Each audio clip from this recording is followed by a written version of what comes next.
Good evening, residents of Northeast Center and my extended family.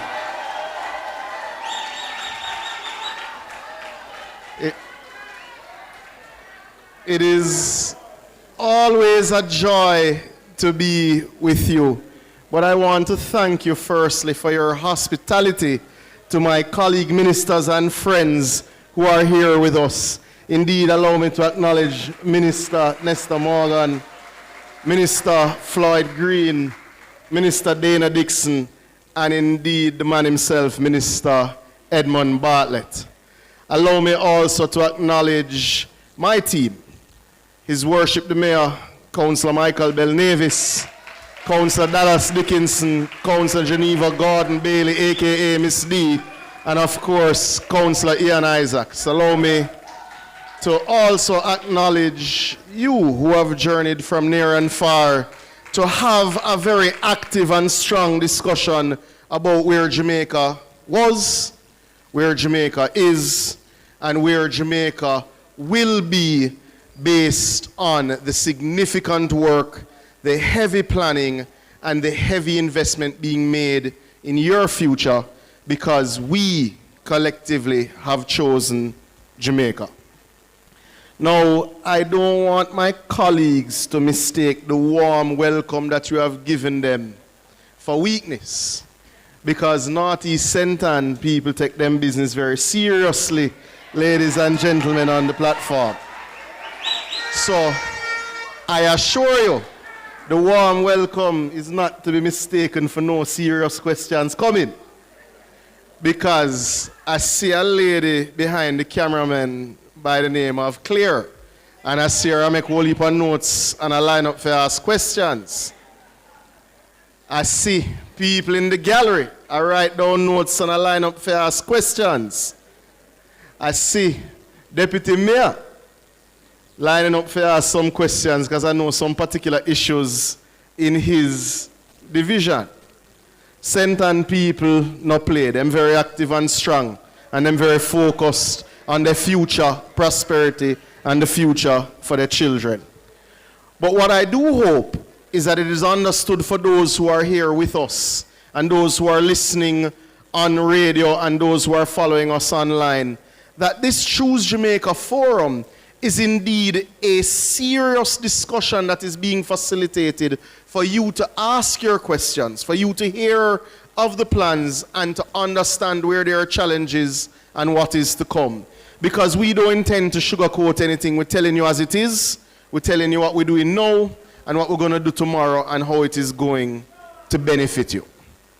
Now, just this afternoon, I left a function to come here. I left a function with the Prime Minister in Eastern St. Andrew, right on the boundary with Southeast St. Andrew. And we broke ground on an integrated infrastructure project that will see 1.2 billion Jamaican dollars invested in new pipelines and sewer capacity. And I was thinking as I was leaving how I would explain the importance of that to the residents of a place called Lime Bottom who have their own challenges. How would I explain the fact that we will break ground in Castleton for a few $100 million of water infrastructure for the people of St. Mary to the people in Hermitage, Miss Diane? How will I explain that, yes, we have extended the utility footprint in Minister Green's own constituency with a new pipeline in Middle Quarters for the first time ever, them getting potable water to the people in Banks, Sir Dallas, that are waiting on that pipeline issue to be corrected. You see, the question is always going to be asked in Breadnut Hill, along Great Pond in Dunsville, how is it relevant that you have fixed in large part the problem that existed last year in Negril, Sir Ed? You see, when we commissioned the system recently in Rhine Park, I get calls from persons on Chin Street about when we're going to lay their pipe. So a discussion such as this is to bring you into our confidence to understand how we are going to fix your issues nationally and how that will translate for you locally, because ultimately if your lived experience in whichever part of Northeast St. Ann you live is not corrected and not improved, then you don't want to hear about the work that we're doing in Clarendon and Juno Crescent, even though those persons have waited for over 50 years.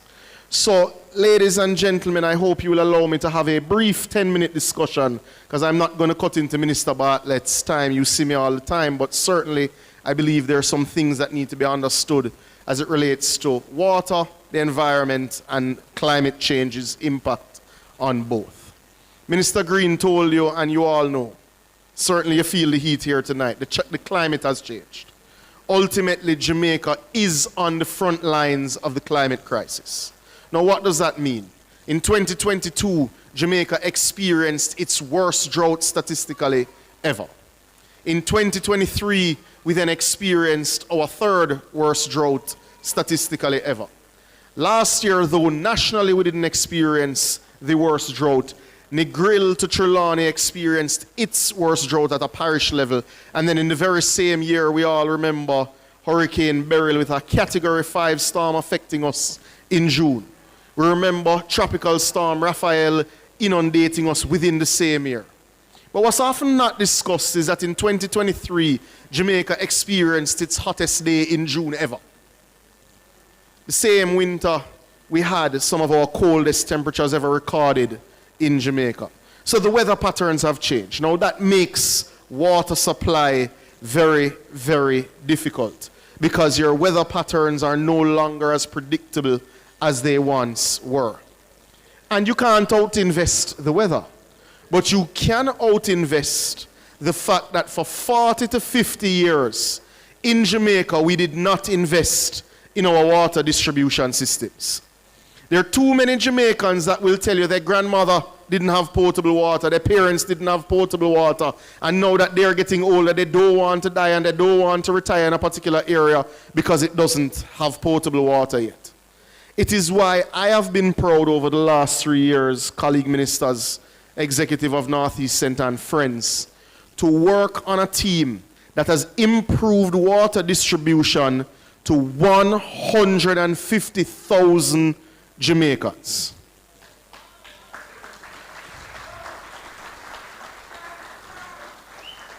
The Water Commission in 2013 could only afford to invest 300 million Jamaican dollars, Minister Morgan.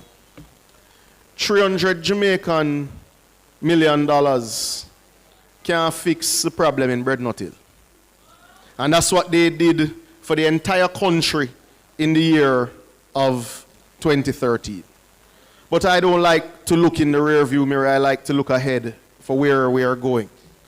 And ladies and gentlemen, I would like to highlight the fact that your government, because of sound fiscal management, because of well running of the National Water Commission, this year is investing 10.1 billion Jamaican dollars in improvements, in connectivity, in storage, in processing of water for 38,000 Jamaicans who have suffered for far too long.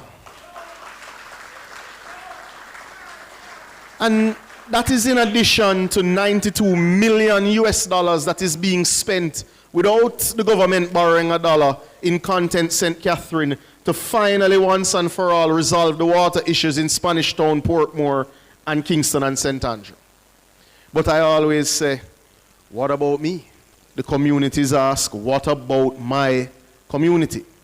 Next week, for those who suffered last year, Minister Bartlett, in areas like Landilo in Negril, those who suffered in Lucy, those who are suffering today in St. James, next week, your government will commence the single largest infrastructure project in water in 4 decades, the largest single infrastructure investment since the Yallas pipeline, bringing water from Yallas to Kingston and St. Andrew, where we will break ground in a new 36-inch water transmission main. And yes, we're going to cause a whole heap of traffic and we're going to cost and we're going to vex, but it is still the right investment. We're going to run a new transmission main from the Martha Bray water system right into Terminal Reservoir in St. James. We're going to run a new water main from Lucy straight into the west end of Negril, because we are leaving no Jamaican behind. And that is something we are proud of. 36-inch transmission mains are big. They're very important. It is massive infrastructure. It's a $28 billion investment, Councillor Isaacs. But those who live on Paradise Street, yes, they get in road, and those who live on Breadnut Hill, and those who are waiting in Dunsville, and Councillor Belnavis, those who are waiting in Great Pond, say, what about me? I'm happy to report that in the first week of June, we will break ground on a new transmission main from Walker's Wood that will bring water. It's a 6-inch main directly to the highest point of Breadnut Hill, and that will resolve the water issues for that entire corridor spanning 2 political divisions.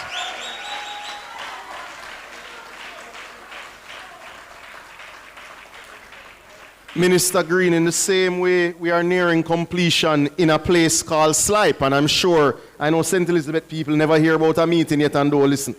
I know we are nearing completion in Slipe. It is the same way, Councillor Isaacs, I am happy to report that we will commence work on Chin Street in relaying a 4-inch pipeline to give the people of Chin Street water next week, and that work will be done directly by the NWC.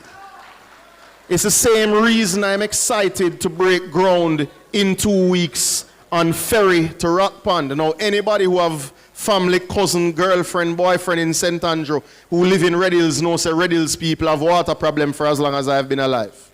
If you live at the top of Cooper's Hill, this $1.4 billion project is going to correct your water issues, Minister Bartlett. So finally, whether it is in Duhaney Park, in Kingston and St. Andrew, or the foot of Red Hills, or way up to the top, we are correcting that water issue. It's the same reason I'm excited to tell the people of Civil that yes, that major line that you see, annoying people that Karen calls me about all the time that they're not complete with yet, that major line that we're running from Miami Bay all the way out to Landovery will be complete in 3 weeks. We expect to complete all the interconnections over the next 2 weeks and do the pressure testing. Now, that was $100 million of pipeline for you, the people of St. Ann. Now, somebody will say, but that's not the source for Seville. But it will now become redundancy for the people of Seville. So when the other system goes down, we will then redirect the water. That allows all of the persons who live from Wayne Landovery all the way back to Draxall to have a resilient new pipeline that the warranty says will give you 35 years of stable water supply coming from the Bogue treatment plant. It is the same reason I'm excited when I go to somewhere like Ryan Park, and I have something for you, Minister Bartlett, but I'm not announcing it tonight. We have to go there first. We have to do that next week in Mobe. But it's the same reason I'm excited when we correct a problem in Montego Bay, because I'm excited to also correct the problem in a place called Hermitage. And Ms. D, we've sent the paperwork to the parish council, so I leave it with you. I know you will not allow it to tarry too long, because we will be investing through the Rural Water Supply Limited in the supply lines that are desperately needed for the people in Hermitage and Davistown. And that is a firm commitment. That process has started. You see, the water discussion, when you tell Jamaican people $10 billion investing and they say, but you don't reach me yet. It's difficult sometimes to explain that, yes, I'm not reach you yet, but we are come. Because for 50 years, no one was investing in water catchment, water storage, water processing, water pumps, water distribution. You see, rainwater and river water is free, but to catch it, not free. To store it, not free. To process it, to make sure it's clean, not free. To distribute it is not free. Which is why you need sound management of your economy so that we can invest in the comfort, to give you rather the comfort in your homes, to give Dr. Davidson's members the confidence to invest in expanding their business because they will have water. Because I need your businesses to invest at a faster rate. Dr. Davidson, everybody here have some resumes to give you because we're not going to allow unemployment to reign in Northeast. So we have matters to discuss. But we are investing in water and investing in sewer capacity at an unprecedented rate because we want business expansion. We're investing in water and sewage because we want you to have the comfort in your homes. We're investing in water because nobody is supposed to bathe out a bath pan. We want you for shower. Now, the Labour Party government, led by the most honorable Andrew Michael Holness, is not shy about its commitment to solving the 50-year-old water crisis. We asked the World Bank for help. We didn't just sit back and say we have all the expertise, Minister Green. We asked them to look at the problem for us. We said too many farmers don't have irrigation. Too many households don't have water in them pipe. Too many places still have sewage issues. And we brought them in last year and they did an analysis for us. And they said we need to invest $5 billion to achieve water security and resilience by 2030. Well, I am happy to report that we have queued up investments close to $1 billion thus far. It is a major achievement. A major achievement. But in doing so, we are not going to forget the small micro issues. It is why the Rural Water Supply Limited, who used to get about $80 million a year, some 40 dirty money when you consider the scale of rural water problems in Jamaica. This year, we are investing over $800 million into small rural communities to improve your water supply. We're not just waiting on the grand pipelines like what we're doing in Mobe. We're not waiting on big solutions for places like Hermitage and places like Farmers Heights, Councillor Dickinson. We're not waiting on some big plan to be written by the World Bank for places like Dunsville. We are investing at an unprecedented rate to ensure that you have water in your pipes. We're investing at an unprecedented rate in irrigation to ensure also that some sources of potable water that are being used for farmers can go into households as Minister Green does his development. You see, Northeast Centre is a microcosm of Jamaica. Every industry, good and bad, you can think of anywhere in the country is represented here. We have the best of the best, and then sometimes we have the worst of the worst, and we will have to work with Minister Dana Dixon to ensure that those who have been left behind and have found themselves behaving in the worst ways can get the education that they need and the skills training through the HEART program. We will have to work with Minister Morgan and understand that infrastructure development, when we go to widen Draxall and we go to build the bypass, will cause some dislocation, and we will need your understanding and patience. Because as much as you vex about traffic now, when dust going into people's house, them go call and them go cuss. When them in traffic because a tractor go across the road and widening the road, they go still cuss. But we're going to need you to work with us to make sure that we can do the infrastructure investment, Minister Morgan. We're going to need you to work with us to ensure that our young people don't think that they're limited to any one industry, that they know that we are providing the opportunities for them for the agro-park, Minister Green. And we're going to need you to listen attentively, to work with Minister Bartlett as he revolutionizes the tourism industry, which will trigger the reimagination, the total redevelopment and redesign of Ocho Rios, of Exchange, of Draxall, of Civil Lands, of St. Anne's Bay, to make sure that it is the place in the Caribbean. Yes, Minister Barley, we know you represent Mobe, but you know we have to pass and christen and picnic first. This is the jewel of Jamaica and the jewel of the Caribbean. We need to invest at an unprecedented rate to make sure that Devon don't have no question for ask in 2 years at no town hall. We need to invest at a particular rate so that all of our Juta and Maxi drivers who are represented here don't have no question for us in 2 years. I know you have questions tonight. But we are unlocking every sector of government in a very systematic way. Your government is active and strong. I do hope you understand with the investments and with the discussions that we're having today that we have explained sufficiently to you how we are choosing Jamaica. And I thank you for coming out this evening. I will pause until the question and answer and make way for my senior minister, my political mentor, Minister Bartlett. I don't know that I'm the one calling you up, Minister Bartlett, but I am greeting you well. But ladies and gentlemen of Northeast St. Ann, ladies and gentlemen of St. Ann who have joined us, who are not from the constituency, you know we always welcome you into Northeast. And ladies and gentlemen, boys and girls who are listening on the World Wide Web or on the radio, come check with Northeast St. Ann. It's a lovely place. Every business owner, whether you are in Westmoreland, St. James, Kingston, Manchester, Clarendon, we have little space for you. Come invest in Northeast St. Ann. We need your business. Every housing developer, we're putting in the water and the sewage for you. We need more houses for our persons, our constituents, our citizens. And Minister Dana Dixon are making a special appeal. I need my Heart Academy in St. Anne's Bay and Ocho Rios. But ladies and gentlemen, tonight is about you and your questions. I will not take up too much more of your time. I thank you for coming out.